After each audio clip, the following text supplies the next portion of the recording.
Shalom, é uma grande alegria mais um dia estarmos aqui buscando a presença do Senhor, buscando a revelação das boas novas, que o Senhor continue a nos impulsionar, para que a gente sempre tenha o desejo de conhecer a palavra dele, os seus segredos, que ele venha se revelar para nós e aquilo que aprendermos, que a gente coloque em prática.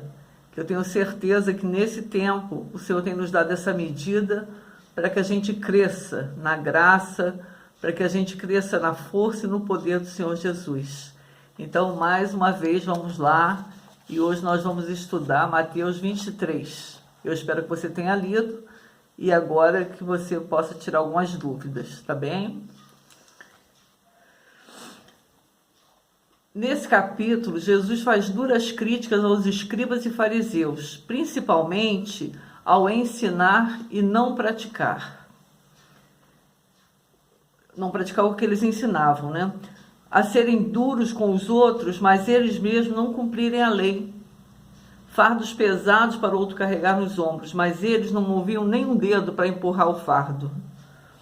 Jesus denuncia a vaidade ao praticar ações para serem vistos pelos homens. Usar largos filactérios. Filactérios são aquelas caixinhas que os judeus até hoje usam na testa e nos braços amarradas, que contêm alguns versículos da lei. Normalmente elas são de couro. E elas eram amarradas no braço e na testa, né? Gostavam de se assentar em lugares de destaque nas sinagogas.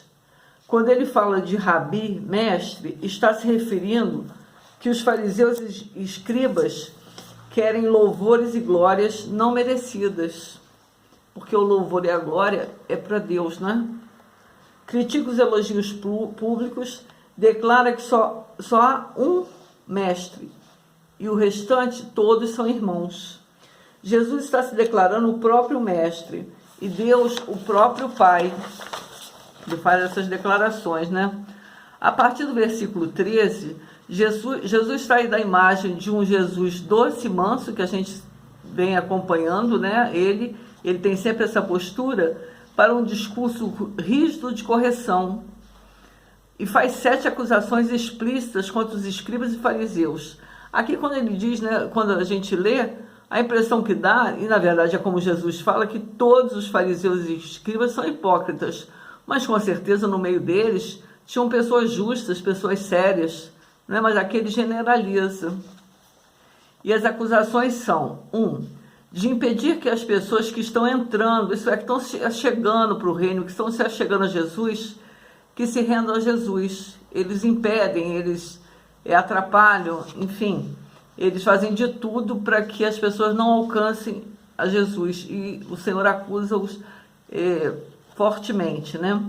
Acusa-os de invadir a casa das viúvas com pretexto de longas orações. Aquilo, essa referência que Jesus faz é do próprio abuso, né? Eles iam com essas desculpas, mas na verdade eles iam abusar das viúvas.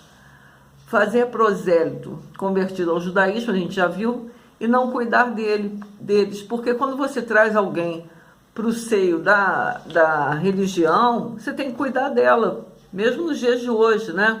Quando se alguém chega na igreja, ela não pode se converter, seja no catolicismo, seja no protestantismo, e ficar largada. Ela precisa de ser cuidada, ela é como um bebê, ela precisa ser conduzida na fé. E aqui Jesus faz acusação aos judeus nesse sentido, que eles faziam prosélitos, mas não cuidavam deles, eles não aprendiam a lei, eles não aprendiam o que era os mandamentos do Senhor. Jurar no templo ouro do templo, que é uma mentira, o templo é maior do que o ouro. E jurar pelo altar e oferta, eles faziam essa comparação. O juramento é sempre para Deus. Deus é sempre maior do que todas essas coisas. Dão o dízimo e desprezam o mais importante da lei, que é o juízo, a misericórdia e a fé. Porque o dízimo por si só não basta, né? O dízimo deve ser dado não só porque é lei, mas também um ato de amor a Deus. A lei é para ser cumprida na sua totalidade e não em parte. Então não adianta dar o dízimo, como eles faziam, e não cuidar do restante das coisas. E aqui o que o Senhor dá a entender que eles davam aquele dízimo lá do início, lá de Abel e Caim, né? Aquele dízimo pequeno, né? Quando ele se refere a hortelã, o dízimo das hortaliças é no sentido de coisas pequenas. Eu entendo aqui que o Senhor, ele está dizendo que eles não dão o dízimo na sua totalidade. Se preocupavam com a purificação espiritual, mas ignoravam a santificação, inclusive a purificação física, né, de lavar as mãos nesse sentido também. O seu exterior era limpo, mas o seu interior era manchado. Sepulcros caiados, formosos por fora, mas no seu interior guardavam ossos e imundícias. Naquela época, os judeus eles caiavam os sepulcros, principalmente na época das festas, para que chamassem atenção, para que as pessoas não tocassem nos túmulos, porque era motivo de contaminação espiritual. Então, os sepulcros ficavam todos branquinhos, bonitinhos, que era para chamar a atenção deles e eles não tocarem nos sepulcros. Enfim, os escribas criavam o tempo todo barreiras para que Jesus não avançasse e procuravam tirar as pessoas de sua presença, sempre desacreditando-o, sempre fazendo coisas para que as pessoas não acreditassem que ele era o Messias. Eles declaram que se tivessem vivido na geração de seus pais, gerações anteriores, não teriam permitido a morte dos profetas. Jesus os chama de hipócritas, porque naquele exato momento eles estavam tramando a morte do próprio Jesus.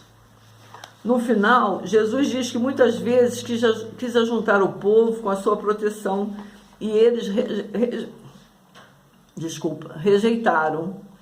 Por causa dessa rejeição, vão ficar apenas com a religiosidade, e uma religiosidade vazia. Uma religião sem Deus, sem o Messias, ela é uma religião vazia, né? Mas no último versículo deixa uma fala de esperança. Bendito que vem em nome do Senhor, anunciando a sua volta, e que será reconhecido como rei. Então aqui ele não fecha a porta, né? Ele está anunciando que ele vai voltar. E aqueles que se converterem, aqueles que reconhecerem Jesus como Senhor e Salvador, eles vão adentrar a porta do reino de Deus com ele. E é isso que ele deixa, essa mensagem de esperança. Ok? Daqui a pouco a gente volta e vamos para o Mateus 24, tá bem?